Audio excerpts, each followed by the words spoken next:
거룩한 주일, 행복한 주일입니다. 오늘도 주일을 성수하며 하나님 앞에 찬미와 감사로 나오신 여러분들을 주의 이름으로 환영하며 축복합니다. 명절을 앞두고 조금 분주한 마음이 우리 마음속에 있을지라도 예배드리는 이 시간만큼 집중하여 하나님께 예배드리는 우리 모두가 되기를 바랍니다. 예배드림이 오늘 우리 모두에게 기쁨이 되기를 바랍니다. 오늘 예배를 드리고 많은 분들이 아마 고향으로 출발을 하실 것 같습니다. 우리에게 고향은 언제나 가고 싶고 그리운 곳입니다. 생각만 해도 즐거운 곳이지요. 그래서 고향을 향하는 우리의 마음엔, 우리의 발걸음은 가볍고 또한 즐겁습니다. 그런데 여러분, 우리가 지금 이 땅에 살아가는 우리에게 고향이 있듯이 우리가 들어가야 할 고향, 본향이 있습니다. 바로 그것이 우리들의 천국입니다. 성경은 우리가 들어가야 하는 그 천국을 본향이라고 말합니다. 그리고 이 본향을 사모하는 믿음의 선진들이 믿음으로 그 천국길을 걸었고 그 모든 사람들이 하나님 앞에 칭찬을 받았다. 성경은 이렇게 기록을 하고 있습니다. 우리 히브리서 11장 16절 말씀 같이 한번 읽어보겠습니다. 그들이 이제 더 나은 본향을 사모하니 곧 하늘에 있는 것이라. 이러므로 하나님이 그들의 하나님이라 일컬음 받으심을 부끄러워하지 아니하시고 그들을 위하여 한 성을 예비하셨느니라. 이 땅에 살지만 천국을 사모하며 본향을 사모하며 믿음으로 살았던 모든 사람들에 대해서 하나님은 그들이 하나님이라 일컬음 받으심을 부끄러워하지 아니하셨다. 성경은 이렇게 기록하고 있고 그들을 위해서 한 성을 예비하셨다 말합니다. 사랑하는 여러분, 우리는 이 땅에 살지만 이 땅은 우리의 본향이 아닙니다. 우리의 본향은 바로 천국에 있습니다. 천국에 소망을 둔 사람은 이 땅에 사는 사람들과 같이 살지 않고 다른 무엇인가 다른 모습으로 살아가는 것입니다. 사랑하는 여러분, 명절에 고향에 찾아갈 때마다 우리 가운데 천국이 있다는 사실을 기억하시면서 천국을 사모하고 천국을 더 기대하는 우리 모든 대형의 성도들 되시기를 바랍니다. 그리고 이 명절에 가족들이 모일 때마다 이것들을 통해서 전도의 기회로 삼고 복음을 전하는 기회로 삼는 우리 모든 대형의 성도들 되시기를 바랍니다. 우리 옆에 분 한번 이렇게 인사했으면 좋겠습니다. 본향을 사모합시다. 인사하겠습니다. 본향을 사모합시다. 다시 한번 인사하겠습니다. 명절을 전도의 기회로 삼으시다. 인사하겠습니다. 명절을 전도의 기회로 삼읍시다. 명절을 보내시면서 본향을 사모하는 마음이 더 커지고 이 명절에 가족을 전도할 수 있는 우리 모두가 되기를 바랍니다. 지난 시간에 우리는 엘리의 두 아들 홈니와 비느하스와 어린 사무엘의 비교를 통해서 하나님께서 암흑의 시대에 자기의 소견이 옳은 대로 살아가는 시대에 하나님의 법을 따르는 사람을 준비하심을 보았습니다. 사무엘은 자기의 소견이 옳은 대로 살아가는 그 시대에 제사장들조차도 하나님의 규례와 법대로 제사를 드리지 않은 그 시대에 하나님의 말씀을 따라 율법에 따라 세마포 에봇을 입고 하나님을 섬기고 제사장 엘리를 섬겼습니다. 오늘 본문은 계속해서 엘리의 두 아들과 사무엘을 비교하고 있습니다. 그러면서 자기의 아들들의 일탈과 탈선을 제대로 훈육하지 못했던 이 엘리의 모습을 우리에게 보여주고 있습니다. 그래서 우리는 오늘 이 엘리의 모습을 통해서 또한 홈니와 비느하스의 모습을 통해서 우리에게 이런 모습이 없는지를 돌아보면서 우리의 삶을 바르게 교정하는 귀한 시간이 되기를 바랍니다. 엘리의 두 아들은 행실이 나쁘고 하나님을 무시하는 자들이었다. 성경은 기록합니다. 그들은 제사장이었음에도 불구하고 제사장의 가장 중요한 의무인 제사에 대한 율법을 지키지 않았습니다. 제물에 대해서 그 솥에서 갈고리로 걸려 나오는 모든 것은 자기 것으로 가져갔고 하나님께 제물을 드리기도 전에 먼저 자기들이 원하는 고기를 요구하고 심지어 그것을 강탈하여 가기까지도 했습니다. 그런데 오늘 본문을 보시면 그들의 일탈, 그들의 탈선은 여기에 멈추지 않았습니다. 홈니와 비느하스는 성소에서 봉사하는 여인들과 동침하는 죄를 범하였다. 성경은 이렇게 기록하고 있습니다. 22절 말씀 같이 한번 읽어보겠습니다. 22절입니다. 엘리가 매우 늙었더니 그의 아들들이 온 이스라엘에 행한 모든 일과 회막문에서 수종드는 여인들과 동침하였음을 듣고, 아마도 엘리의 두 아들들이 이러한 행동을 한 것은 아마도 음란한 성애가 수반되는 이방 우상의 제사에서 영향을 받은 것으로 보입니다. 그런데 어쨌든 이 그들의 모습은 하나님으로부터 떠나 있고 하나님 앞에 정말로 엄청난 죄였습니다. 엘리는 이러한 두 아들의 일탈과 탈선에 대해서 하나님을 제대로 섬기지 않는 곧 그들의 악행에 대해서 듣게 되었습니다. 분명 엘리는 두 아들의 악행과 그들의 죄에 대해서 분명하게 들었습니다. 하지만 엘리는 이와 같은 끔찍한 악행에 대해서 단지 말로만 가볍게 자기의 아들들을 책망하는 데 그치고 있습니다. 23절부터 25절까지의 말씀을 보시면 엘리가 두 아들을 책망하는 내용이 기록되어 있는데, 먼저 24절 말씀 같이 한번 읽어보겠습니다. 내 아들들아, 그리하지 말라. 내게 들리는 소문이 좋지 아니하니라. 너희가 여호와의 백성으로 범죄하게 하는도다. 지금 엘리가 자기의 자녀들을 훈육하는 말을 보시기 바랍니다. 여러분, 이 말에서 심각함이 느껴지십니까? 전혀 심각함이 느껴지지 않습니다. 그리고 그들의 죄가 엄중한 죄였음에도 불구하고 그 죄를 엄중하게 다루고 있지 않고 있습니다. 그리고 조금 더 나아가 그냥 들리는 소문으로까지 지금 치부를 하고 있는 것입니다. 특별히 25절을 보시면 엘리의 훈육과 또한 자녀들이 그것에 대하는 태도가 기록되어 있는데, 25절 말씀 같이 읽겠습니다. 사람이 사람에게 범죄하면 하나님이 심판하시려니와 만일 사람이 여호와께 범죄하면 누가 그를 위하여 간구하겠느냐 하되 그들이 자기 아버지의 말을 듣지 아니하였으니 이는 여호와께서 그들을 죽이기로 뜻하셨음이더라. 여러분, 따끔한 훈계도 없고 그들의 자녀들은 훈계를 받지도 않고 있습니다. 분명하고 정확하고 단호하게 죄를 지적하는 아버지의 모습도 보이지 않고 아버지의 훈계를 제대로 받지 않는 아들들의 모습도 여러분 보이고 있습니다. 여러분, 엘리의 훈계로 그의 아들들의 마음과 행동이 전혀 변하지 않고 있습니다. 여러분, 홈니와 비느하스가, 이 엘리의 두 아들이 도덕적 종교적으로 이렇게 타락하게 된 데에는 아버지 엘리의 책임이 큽니다. 지금 엘리는 자녀가 하나님 앞에서 큰 죄를 지었음에도 불구하고 제대로 교육을 하지 않고 있습니다. 그리고 자녀가 잘못을 하여도 인정 때문에 그것을 제대로 징계하지 못하고 징계를 게을리하고 있었던 것입니다. 사실 여러분, 홈니와 비느하스의 이 범죄는 단순하게 책망으로 끝낼 사안이 아니었습니다. 그들은 그들의 제사장의 직을 박탈해야 하는 중대적인 사안이었습니다. 그런데 엘리는 두 아들의 죄에 대해서 단지 소문으로 치부하고 말로만 그들을 훈육하고 전혀 징계를 하지 않고 있었던 것입니다. 결국 이 엘리의 실패한 훈육으로 말미암아 홈니와 비느하스는 하나님의 심판을 받게 됩니다. 그래서 25절의 말씀에 이렇게 기록되어 있습니다. 이는 여호와께서 그들을 죽이기로 뜻하셨음이더라. 하나님께서 이미 그들을 죽이겠다고 마음을 먹으신 것입니다. 여러분, 그래서 신앙교육은 제대로 되는 것이 아닙니다. 저절로 되는 것이 아닙니다. 자녀가 바르게 자라나는 것은 그냥 되는 것이 아니라는 사실을 우리는 여기서 알아야 합니다. 그래서 책망을 아끼는 것은 자녀를 망하게 할 수 있는 길임을 여러분, 우리는 오늘 이 말씀을 통해서 분명하게 기억해야 하는 것입니다. 부모가 그것을 용서한다 하더라도 여러분, 하나님은 분명히 그것을 심판하시기 때문입니다. 그렇기 때문에 여러분, 이러한 심판을 받지 않도록, 이러한 심판이 우리의 자녀들에게 임하지 않도록 여러분, 우리는 우리의 자녀들을 바르게 양육해야 하는 것입니다. 에베소서 6장 4절에 성경은 이렇게 기록을 하고 있습니다. 에베소서 6장 4절의 말씀을 같이 한번 읽어보겠습니다. 또 아비들아, 너희 자녀를 노엽게 하지 말고 오직 주의 교훈과 훈계로 양육하라. 또 아비들아, 너희 자녀를 노엽게 하지 말고 오직 주의 교훈과 훈계로 양육하라. 여기서 자녀를 노엽게 한다는 것은 부모가 자기의 감정으로 자녀들을 훈육하는 것을 말하는 것입니다.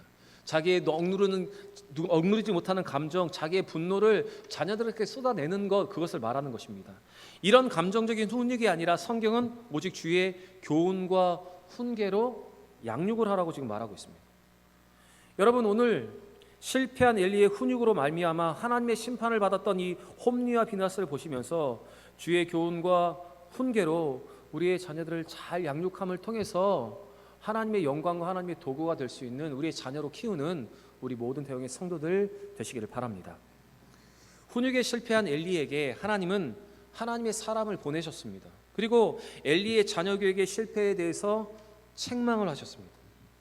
27절 말씀 같이 한번 읽어보겠습니다. 27절입니다.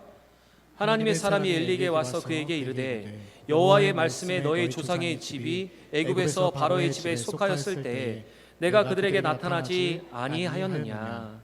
하나님은 당신의 사자를 이 엘리 제사장에게 보내셔서 이스라엘 모든 지파 중에서 아론과 이 엘리의 가정을 택하셔서 그들에게 대제사장의 직분을 맡겨 주셨음을 상기시키셨습니다.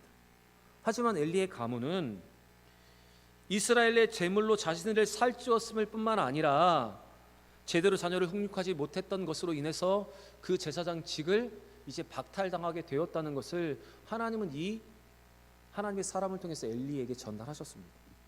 그래서 다음에 이어지는 29절의 기록을 보시면 엘리의 가문에서 왜 제사장직이 박탈될 수밖에 없었는지의 세 가지의 이유를 기록하고 있습니다.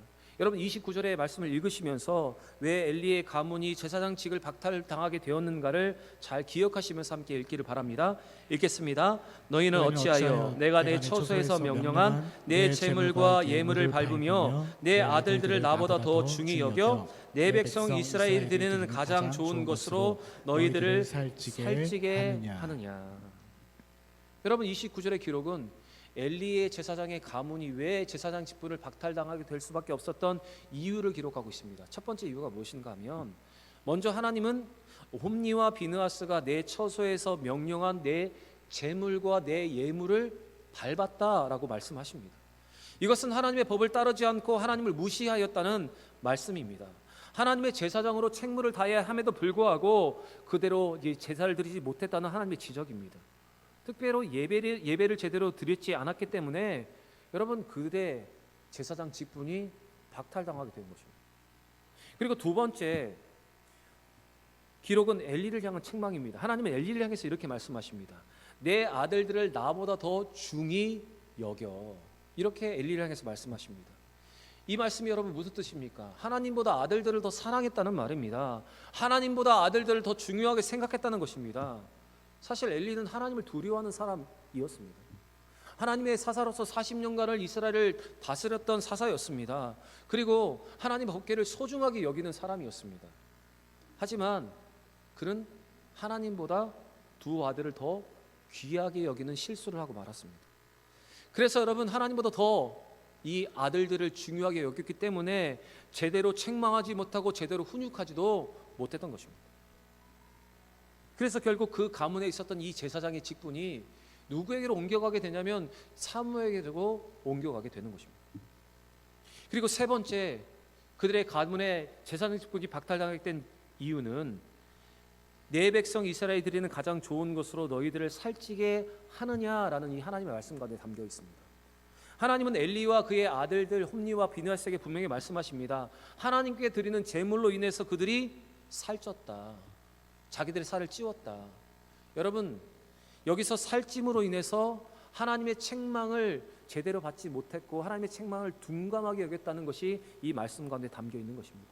그래서 나중에 엘리가 죽는 장면을 보시면 엘리가 자기의 두 아들이 죽고 법궤를 블레셋에 빼앗기고 이스라엘 군대가 패했다는 소식을 듣고 의자에서 뒤로 넘어져서 목이 부러져서 죽임을 당합니다. 그때 엘리가 살이 쪄서 비대하여 졌다는 기록이 있습니다.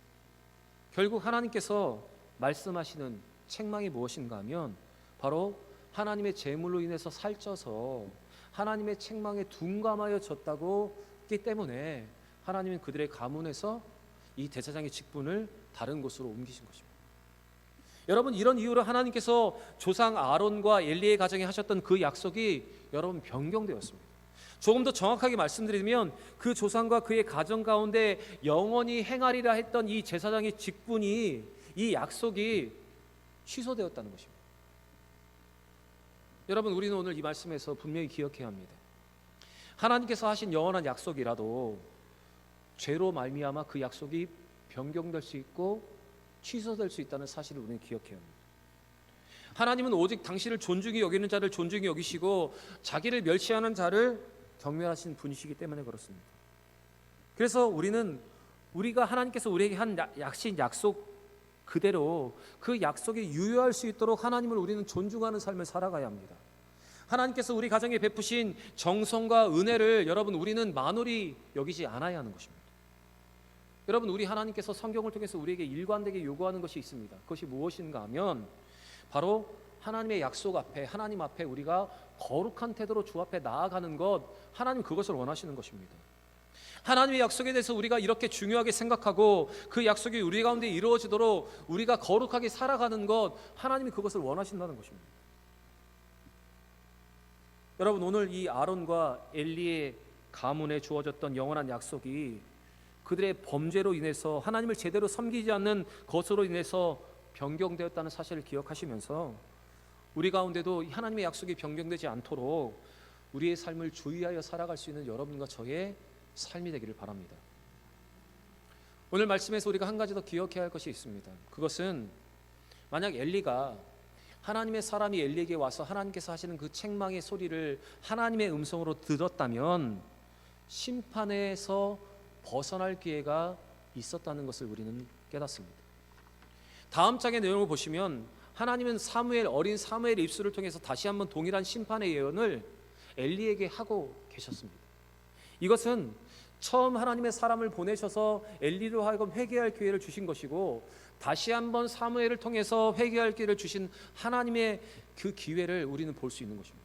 그렇기 때문에 만약 엘리가 먼저는 하나님의 사람의 말을 듣고 하나님의 음성으로 듣고 그 자리에서 곧바로 회개하고 돌이켰다면, 그래서 자기의 아들에 대한 잘못을 제대로 훈육하고 그들을 제사장이식에서 내려오게 했다면, 바르게 징계하였다면 여러분, 그들에게도 희망이 있었을 것입니다.